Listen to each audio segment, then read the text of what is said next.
Hello and welcome back to our YouTube channel myself Vikas biology lecturer. तो आज हम करने जा रहे हैं क्लास 10th का चैप्टर नंबर 6 जो क्या है जैव प्रक्रम, और उसका लास्ट टॉपिक रहेगा आज हमारा उत्सर्जन। तो ये चैप्टर हमारा यहीं पे कंप्लीट हो जाएगा। आज इसको हम फिनिश कर रहे हैं। तो देखिए नाम से ही पता चल रहा है उत्सर्जन कि भी किसी न किसी मटेरियल, जितने भी हमने डाइजेस्टिव सिस्टम में मतलब पाचन में पढ़ा था, अमीबा के बारे में, पैरामीशियम के बारे में, तो वो क्या कर रहे थे, जो हम पढ़ रहे थे वेस्ट मटेरियल यानी अनावश्यक पदार्थ क्या हो रहे थे, निकल रहे थे। तो वो किस प्रकार से निकलते हैं और ह्यूमन बींग्स में किस प्रकार से किडनी के द्वारा उत्सर्जन किया जाता है। तो जैसे ये कह रहा है कि प्रकाश संश्लेषण में क्या निकल रही थी, कार्बन डाइऑक्साइड क्या कर रहे थे, दिन के टाइम में ले रहे थे और ऑक्सीजन को छोड़ रहे थे। तो उत्सर्जन क्या है, ऑक्सीजन, और जल का वाष्प में निकलना उत्सर्जन ही है। श्वसन में कैसे गैसों का आदान प्रदान, कार्बन डाइऑक्साइड को छोड़ते हैं और ऑक्सीजन को लेते हैं, ये सारी चीज़। और उपाच्य क्रियाओं में जनित नाइट्रोजन युक्त पदार्थों को निकालना आवश्यक होता है। जैव प्रक्रम जिसमें इन हानिकारक उपचायी वर्ज्य पदार्थों का निष्कासित होता है उसको क्या कहते हैं, उत्सर्जन। तो ये क्या है, उत्सर्जन की डेफिनेशन आ चुकी है।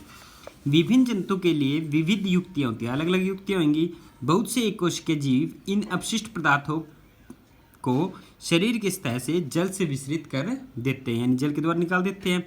और यानी एक कोश के जीवों में क्या होता है कि भाई वो आदान प्रदान करते हैं विसरण विधि के द्वारा, डिफ्यूजन जो कहलाती है, क्योंकि उनमें इस प्रकार से कोई अंग नहीं होता है। और जटिल बहुकोश के जीवों में कार्य करने के लिए क्या होते हैं, विशिष्ट अंग होते हैं। जैसे हमारे में क्या है, किडनियाँ होती हैं, वृक्क कहते हैं जिसको, वृक्क।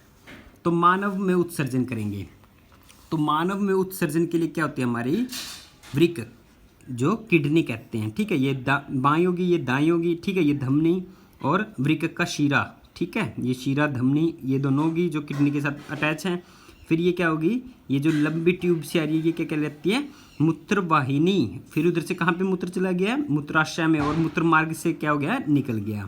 तो मेन पार्ट यही रहेंगे, वृक्क और मूत्रवाहिनी और मूत्राशय और मूत्रमार्ग, ये चार पार्ट। तो स्टार्ट करते हैं हम इसको। मानव में उत्सर्जन, मानव में उत्सर्जन कि भी एक जोड़ा किसी चीज़ का, ये देखो जोड़े में है, ये भी जोड़े में है, और मूत्रवाहिनी भी जोड़े में है, लेकिन ये दोनों क्या हैं, अकेले हैं, ठीक है। मूत्राशय और मूत्रमार्ग कि भाई एक जोड़ा वृक्क और एक किसका, मूत्रवाहिनी का जोड़ा होता है। लेकिन एक क्या कह रहा है, एक मूत्राशय और एक मूत्रमार्ग होता है। वृक्क उदर मतलब हमारा पेट में रीढ़ की हड्डी, जो हमारी रीढ़ की हड्डी पिछली से पसलियाँ होती है ना, तो उनके दोनों ओर स्थित होता है, जो प्रोटेक्शन का काम कर रही है, किडनी को बचाव करती है।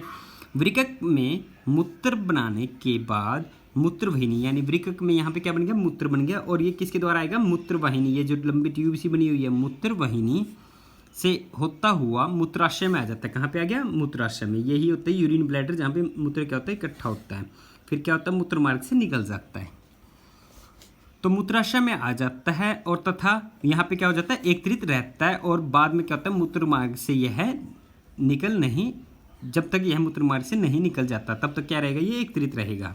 फिर बाद में क्या हो जाएगा, मूत्र मार्ग से निकल जाएगा। तो मूत्र किस प्रकार से तैयार होता है, मूत्र बनाने का उद्देश्य रुधिर में से वर्ज्य पदार्थ को छान कर बाहर करना होता है। यानी क्या कर रहे हैं, वर्ज्य पदार्थ जो अपशिष्ट पदार्थ हैं। फुफ्फुस में कार्बन डाइऑक्साइड रुधिर से अलग हो जाते हैं, जैसे क्या है, फेफड़ों में जैसे कह रहे थे कार्बन डाइऑक्साइड क्या हो रही है, रुधिर से अलग हो रही थी। और जबकि नाइट्रोजनी वर्ज्य पदार्थ जैसे यूरिया और यूरिक अम्ल वृक्क में रुधिर से अलग कर लिए जाते हैं।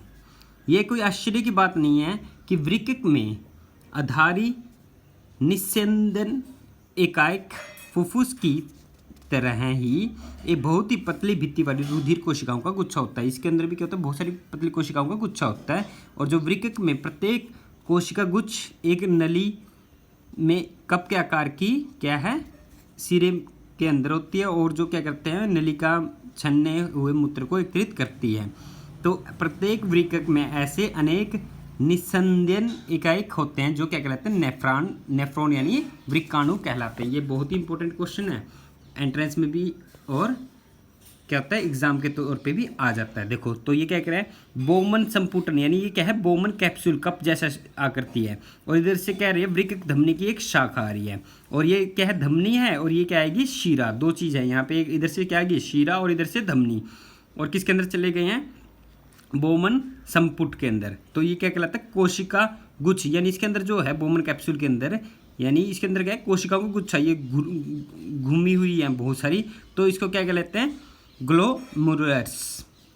और ये क्या है वृक्काणु का भाग, और इधर से होता हुआ क्या कहता है छनता हुआ जाता जाता जाता जाता कहाँ से चला जाता है हेनली लूप से होता हुआ ऊपर की तरफ चला जाता है। और ये क्या है बहुत सारे क्या वृक्काणु, ये क्या होते हैं बहुत सारे मिलियंस लाखों की संख्या में होते हैं ये वृक्काणु, और ये क्या हो जाते हैं प्रत्येक किसके साथ जुड़े हुए होते हैं संग्राहक वाहिनी के साथ। और यही से क्या हो जाता है ये जो हमने अभी पढ़ा था ना किसके बारे में मूत्र वाहिनी, ये क्या है मूत्र वाहिनी के साथ क्या होता है जुड़ा होता है, और ये कहाँ पे जाके जुड़ा है मूत्राशय में। तो ये वाली जो नली है ये वो वाली है, ये कौन सी है मूत्र वाहिनी, और कहाँ पे जाके जुड़ गई मूत्राशय में। ठीक है बहुत सारे बोमन कैप्सूल, यानी कहने का मतलब वृक्काणु क्या करते हैं इनको लेके फिल्टर करके वेस्ट पदार्थ को निकाल देते हैं, किसमें मूत्र वाहिनी से होता हुआ चला जाता है। अगर बात करें हमारे ह्यूमन यूरिन में तो 95% जल होता है, और 2% अन्य जहरीले टॉक्सिक सब्सटेंस कह देते हैं, और बच गया तो 2.5% यूरिया होता है। ठीक है अब देखिए ये कहता है जो आपस में निकटता में पैक होते हैं, निकटता में पैक है प्रारंभिक निस्संद में कुछ पदार्थ जैसे ग्लूकोज अमीनो अम्ल और लवण और प्रचुर मात्रा में जल रह जाते हैं। जैसे जैसे मूत्र इस नलिका में प्रवाहित होती है तो ये क्या कर रहा है पदार्थों का चयनित पुनर्शोषण, यानी दोबारा से शोषण के लिए हो जाता है, दोबारा से ले लेते हैं इसको, यहाँ से क्या कर लेगा दोबारा से, यानी जल जुल को या कुछ पदार्थ जो यूजफुल होते हैं उनको ले लेते हैं। जल की मात्रा पुनर्वशोषण शरीर के में उपलब्ध अतिरिक्त जल की मात्रा पर तथा कितना विलेय वर्ज्य पदार्थ उत्सर्जित करता है या करना है ये इस पे निर्भर करता है कि वे कितना करना है। प्रत्येक वृक्क में बनने वाला मूत्र एक लंबी नलिका यानी मूत्र वाहिनी जो आपको कई बार दिखा रहे हैं तो उसमें प्रवेश करता है और मूत्राशय से मूत्र मार्ग में से निकल जाता है।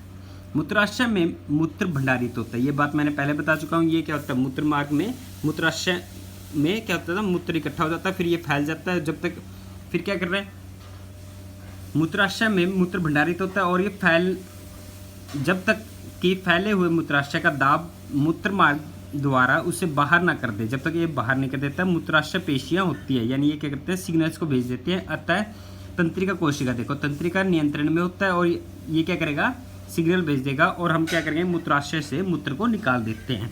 तो इस चर्चा को हम कर चुके हैं, यानी ये क्या कह रहा है प्रायः मूत्र निकासी को नियंत्रित करता है। कौन सी तंत्रिका कोशिका जो लगी हुई है कहाँ पे मूत्राशय की पेशियों में। ठीक है, अब देखा होगा कि भी कई बार क्या होता है हमारे वृक्क खराब हो जाते हैं किसी भी कारण से, किडनी बेचते हैं ना, तो एक किडनी से भी काम चल जाता है, लेकिन एक किडनी से क्या है उतने कार्य नहीं कर पाता जितने दोनों किडनी से कर सकता है।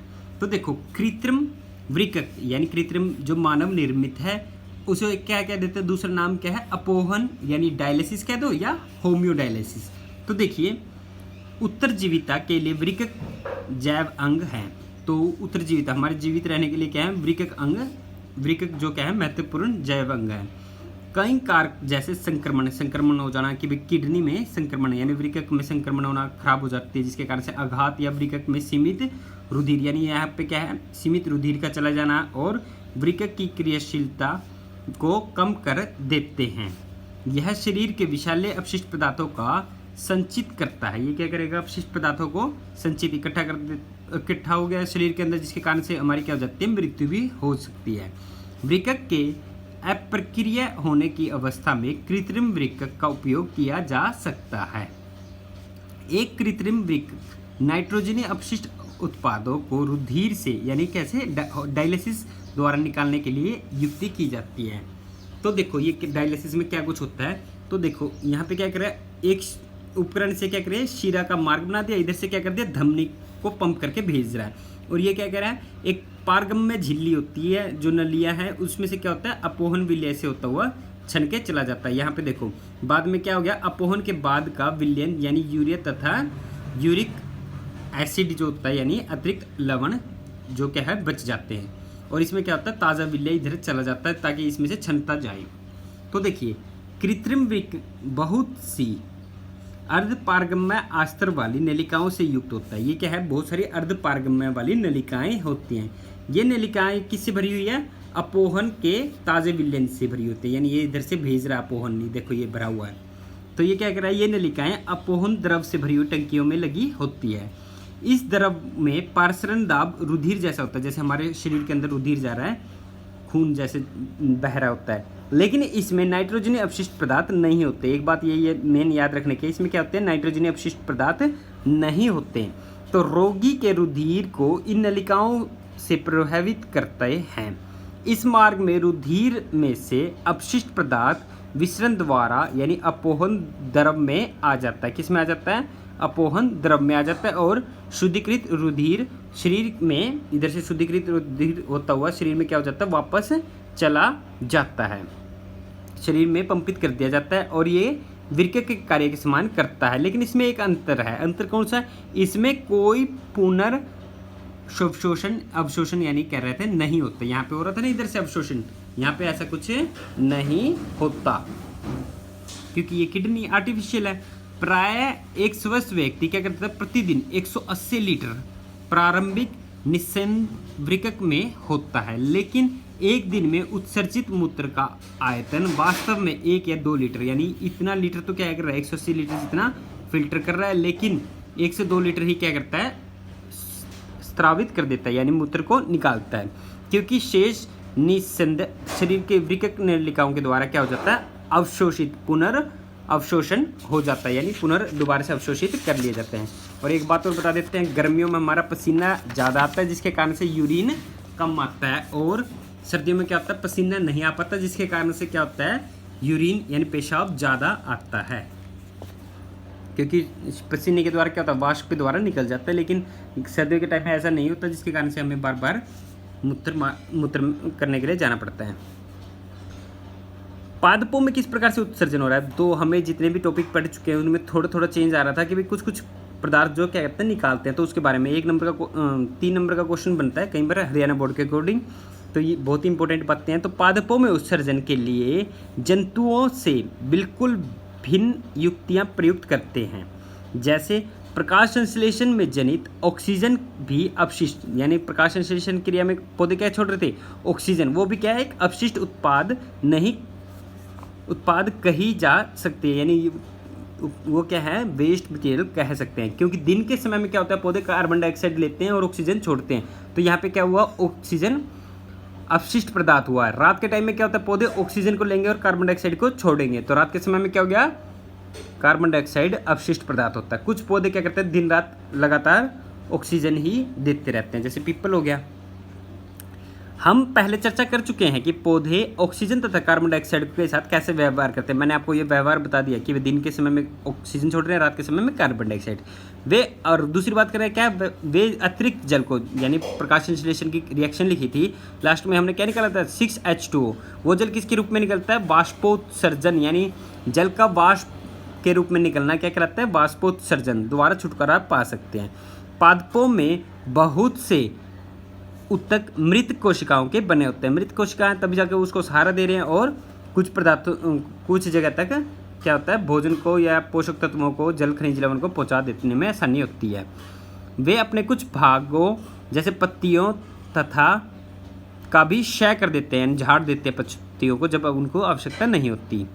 बहुत से पादप अपशिष्ट उत्पाद कोशिकीय रिक्तिका में संचित कर लेते हैं, जो खाली जगह होती है, यानी पौधों के गिरने वाली पत्तियों में भी अपशिष्ट उत्पाद संचित रहता है, यानी अपशिष्ट पदार्थ क्या रहता है, उसमें इकट्ठा रहता है ताकि वो पत्तियों के साथ गिर देते हैं। अन्य अपशिष्ट उत्पाद जैसे रेजिन और गोंद के रूप में विशिष्ट रूप से पुराने जाइलम में संचित रहता है। जैसे जाइलम क्या करता है, विभाजित होता जाता है, प्राइमरी सेकेंडरी जाइलम डिवाइड होंगे, तो क्या होएगा कि भाई उसमें भी क्या हो जाता है, पुराने अपशिष्ट पदार्थ, यानी गोंद हो सकता है या रेजिन उसमें एकत्रित रहता है। पादप भी कुछ अपशिष्ट पदार्थों को अपने आसपास की मृदाओं में उत्सर्जित कर देते हैं। पेड़ पौधे क्या कर देते हैं, कुछ अपशिष्ट पदार्थों को क्या कर देते हैं, अपने आसपास वाली मृदा में ही छोड़ देते हैं, जड़ों के द्वारा या अन्य तरीकों के द्वारा। तो ये रहेगा हमारा जैव प्रक्रम का लास्ट टॉपिक था। आई होप कि आपको अच्छे से समझ आया होगा। तो इस चैप्टर को अच्छे से करना। Thank you so much. और वीडियो को लास्ट में लाइक कर दिया करें। अगर सब्सक्राइब नहीं किया हो तो सब्सक्राइब जरूर कर दिया करें। Thank you so much.